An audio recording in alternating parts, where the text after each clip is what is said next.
the United States of America, a nation built on the promise of freedom and equality for all. Yet within just 85 years of its founding, that promise tore the nation in two. From 1861 to 1865, American fought American. Brother fought brother. Father fought son. Neighbor fought neighbor. Across the fields, forests, and rivers of a divided nation, the deadliest war in American history consumed everything in its path. Over 620,000 soldiers died. Entire cities were burned to the ground. Families were shattered beyond repair. And the very survival of the United States of America hung in the balance. But how did a nation founded on the ideals of liberty descend into the most devastating conflict in its history? What caused it? Who fought it? And how did it change America forever?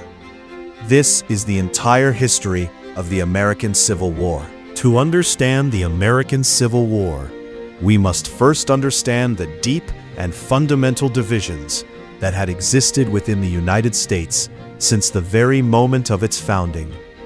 When the 13 American colonies declared independence from Britain in 1776 and later ratified the Constitution in 1788, the new nation was already divided into two distinct and increasingly incompatible economic and social systems. In the North, an economy based on free labor, manufacturing, and growing industrialization was rapidly developing. Cities like New York, Boston, and Philadelphia were expanding at extraordinary speed. Factories, railroads, and commerce were creating a dynamic modern economy that had little need for enslaved labor. In the South, the economy was built almost entirely on agriculture, specifically the production of cotton, tobacco, rice, and sugar. And that agricultural economy was powered entirely by the forced labor of enslaved African Americans. By 1860, there were approximately 4 million enslaved people in the southern states, representing the single largest capital asset in the entire American economy. Southern plantation owners were among the wealthiest individuals in the world, and they were absolutely determined to protect the system that generated that wealth.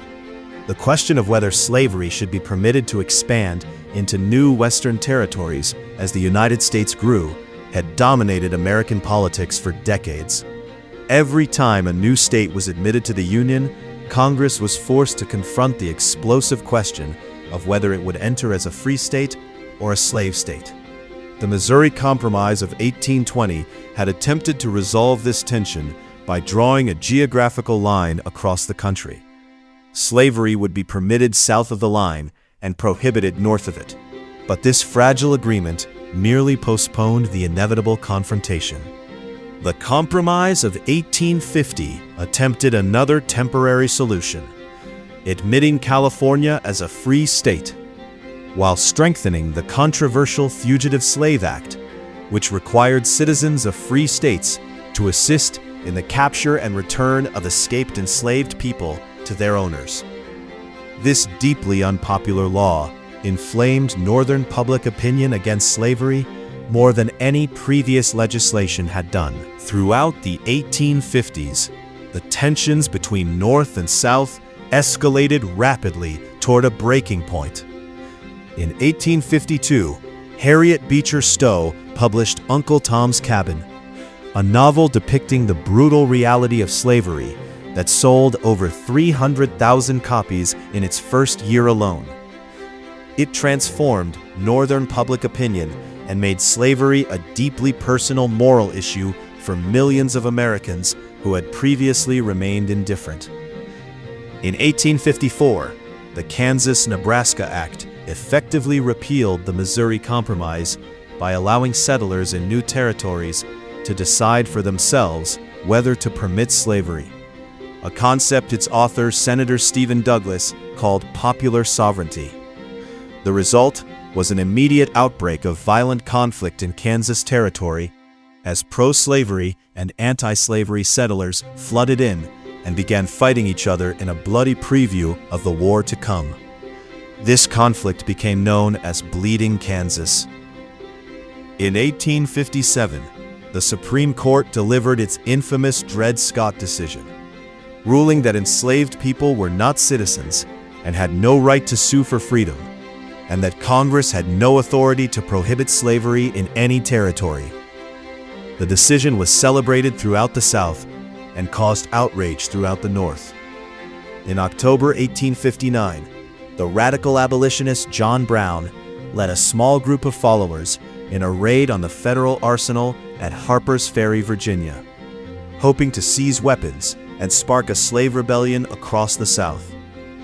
Brown was quickly captured by forces led by Colonel Robert E. Lee, tried for treason, and hanged. But his raid had terrified the South and made him a martyr to the abolitionist cause in the North. Against this backdrop of deepening crisis, the presidential election of 1860 proved to be the final trigger. The newly formed Republican Party nominated Abraham Lincoln of Illinois as its presidential candidate. Lincoln was not an abolitionist. He did not call for the immediate abolition of slavery where it already existed. But he was firmly and clearly opposed to the expansion of slavery into new territories. For Southern slaveholders, this was enough. Lincoln won the election without carrying a single Southern state. Within weeks of his victory, the state of South Carolina called a special convention, and on December 20th, 1860, voted to secede from the United States of America. 6 more Southern states, Mississippi, Florida, Alabama, Georgia, Louisiana, and Texas, followed within weeks. In February 1861, representatives of the seceding states met in Montgomery, Alabama, and established the Confederate States of America, electing Jefferson Davis of Mississippi as their president. When Abraham Lincoln was inaugurated as the 16th President of the United States on March 4, 1861, he faced the greatest crisis any American president had ever confronted. 7 states had already left the Union. Confederate forces had begun seizing federal properties across the South. Lincoln made clear in his inaugural address that he had no intention of interfering with slavery where it already existed, but that he would not accept the dissolution of the Union under any circumstances. The first shots of the Civil War were fired not in a great open battlefield, but at a federal military installation in the harbor of Charleston, South Carolina.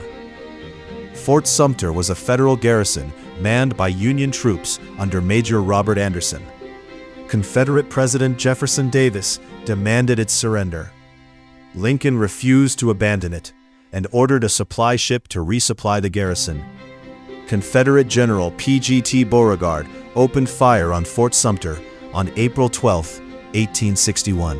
After a 34-hour bombardment, Major Anderson surrendered the fort on April 14th.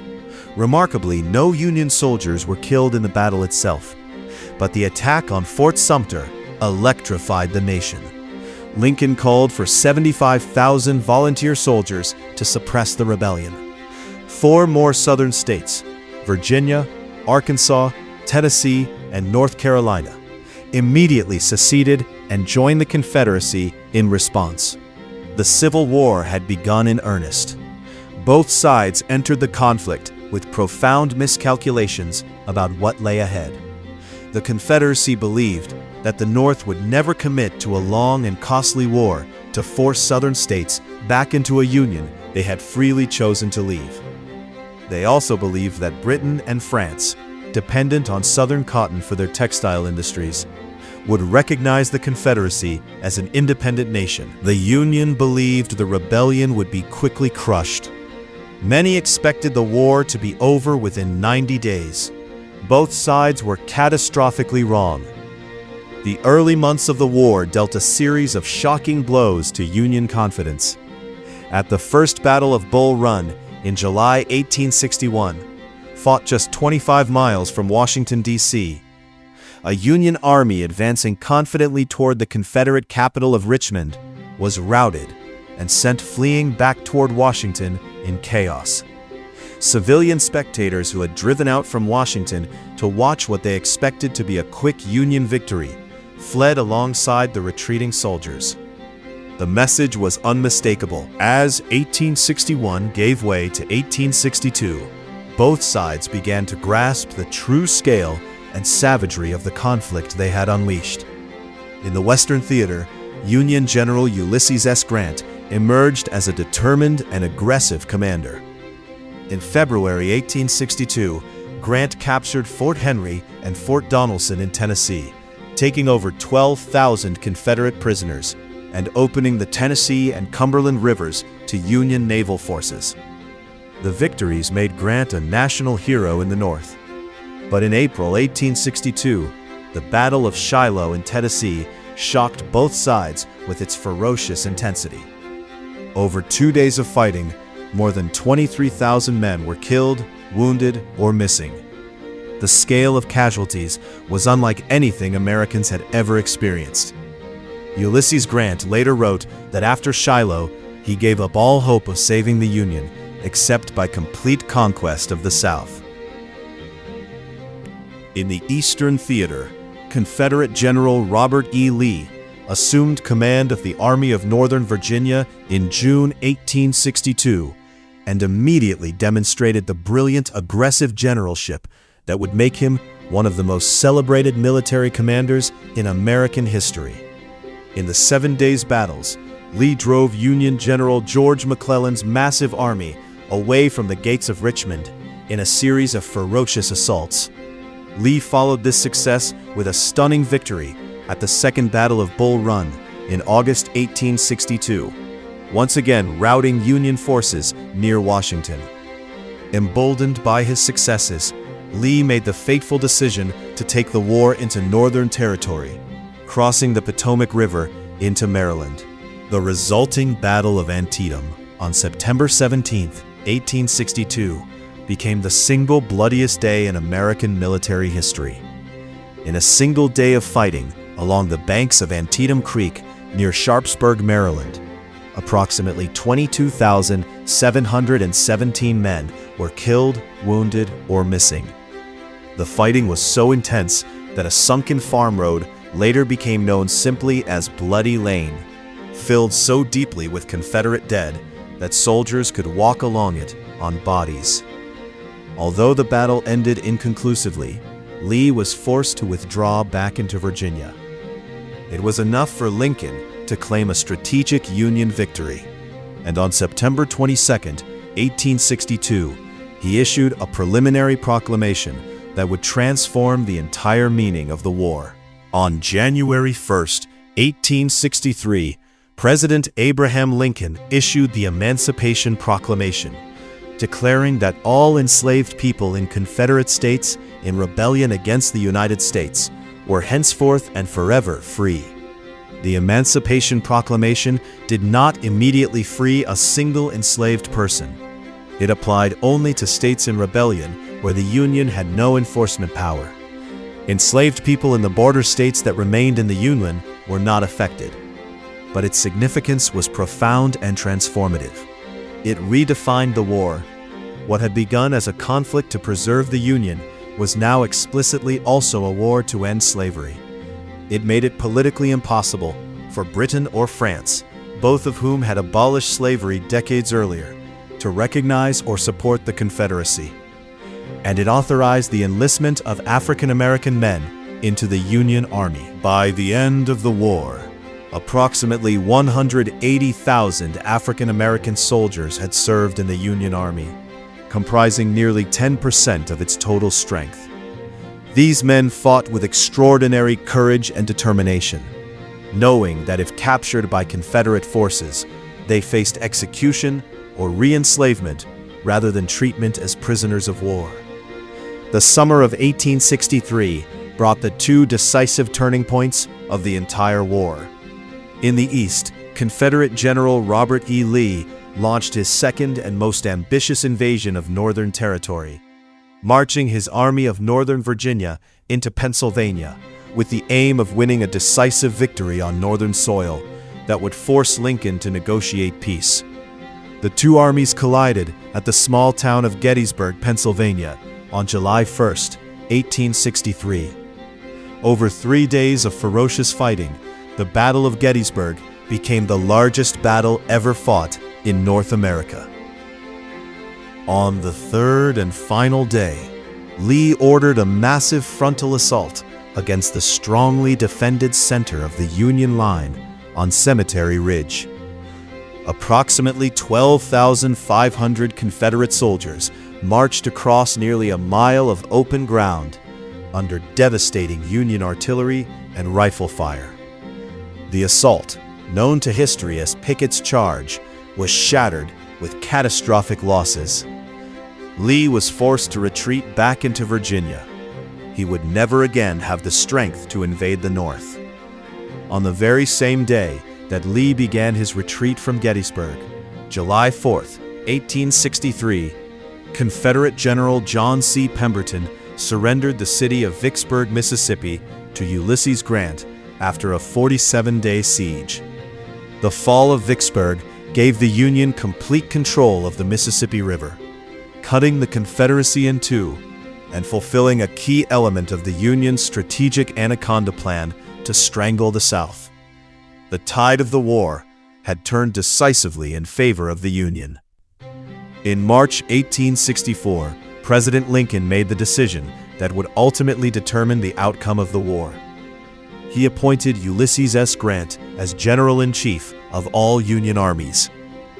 Grant immediately devised a strategy of coordinated pressure across all fronts simultaneously, designed to prevent the Confederacy from shifting forces from one threatened area to another, as it had done successfully throughout the war. In the Eastern Theater, Grant personally accompanied the Army of the Potomac as it crossed into Virginia in May 1864 in what became known as the Overland Campaign. The fighting that followed was the most sustained and brutal of the entire war. At the Battle of the Wilderness, fought on May 5th and 6th, 1864, both sides suffered massive casualties in dense, tangled forest, where visibility was measured in yards. The woods caught fire, and hundreds of wounded men burned to death where they lay. Union casualties exceeded 17,000 men. Every previous Union commander in the East had retreated after suffering such losses. Grant continued south.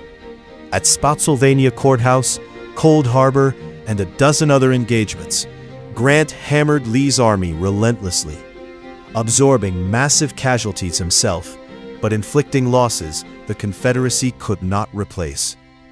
By June 1864, Grant had forced Lee into defensive positions around Petersburg, Virginia, where a grinding siege that would last 9 months began. In the Western Theater, Union General William Tecumseh Sherman launched his famous, and to the South infamous, March to the Sea.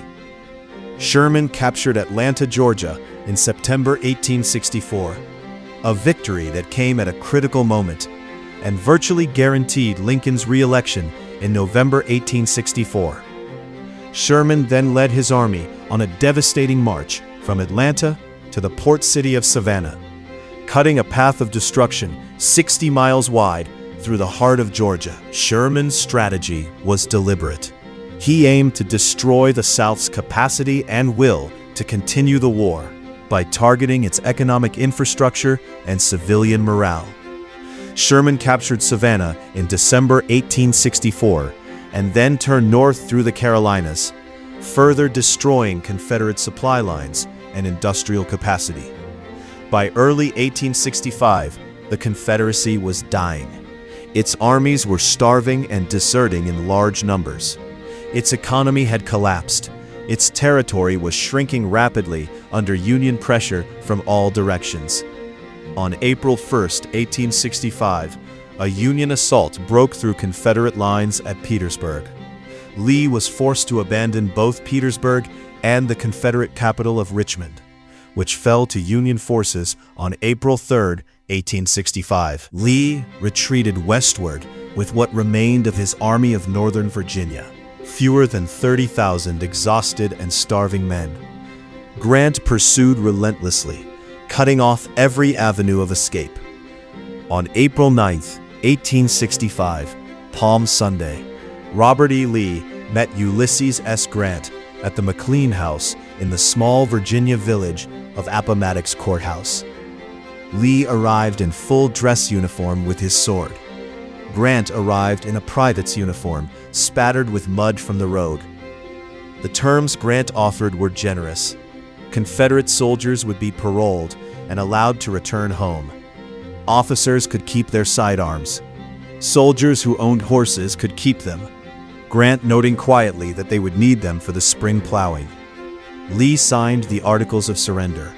The Army of Northern Virginia, the greatest fighting force the Confederacy had produced, other Confederate armies surrendered in the following weeks.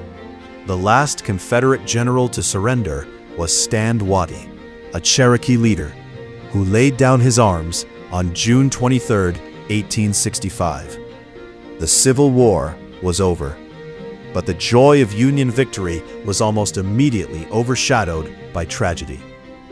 On the evening of April 14, 1865, just 5 days after Lee's surrender, President Abraham Lincoln attended a performance of the play Our American Cousin at Ford's Theater in Washington, D.C.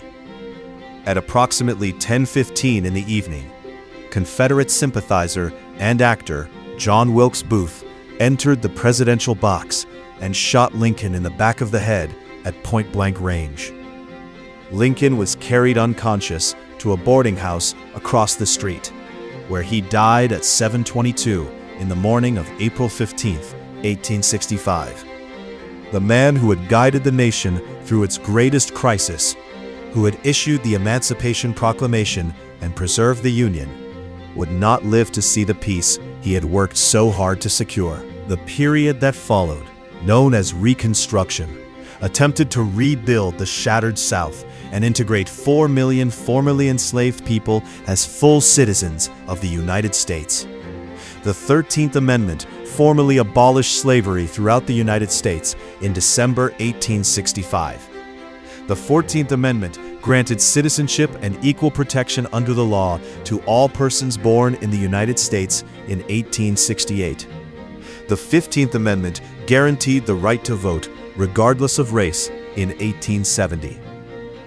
For a brief period during Reconstruction, African Americans voted, held political office, built schools and churches, and began to exercise the full rights of citizenship. The American Civil War remains the defining event in United States history. More Americans died in the Civil War than in both World Wars, Korea, and Vietnam combined. Its battlefields, Gettysburg, Antietam, Shiloh, Bull Run, are sacred ground in the American national memory. Its leaders, Lincoln, Grant, Lee, Jackson, Sherman, Douglas, Tubman, are among the most written about figures in all of American history. The war settled two questions that the Constitution had left dangerously unresolved. It established permanently that the United States was one indivisible nation, that no state had the right to secede, and it established that slavery had no place within that nation. Yet its legacy remains contested and painful to this day. The racial inequalities it failed to fully resolve, the broken promises of Reconstruction, the long shadow of Jim Crow. These threads run directly from Appomattox Courthouse to the civil rights battles of the 20th century and to the racial justice debates of the 21st. America emerged from the Civil War as a nation reborn. But the work that war began, the work of making real the promise that all men are created equal, that work has never truly been finished. This has been the entire history of the American Civil War. Thanks for watching. If you enjoyed this video, make sure to like, subscribe, and turn on notifications for more content like this. See you in the next video.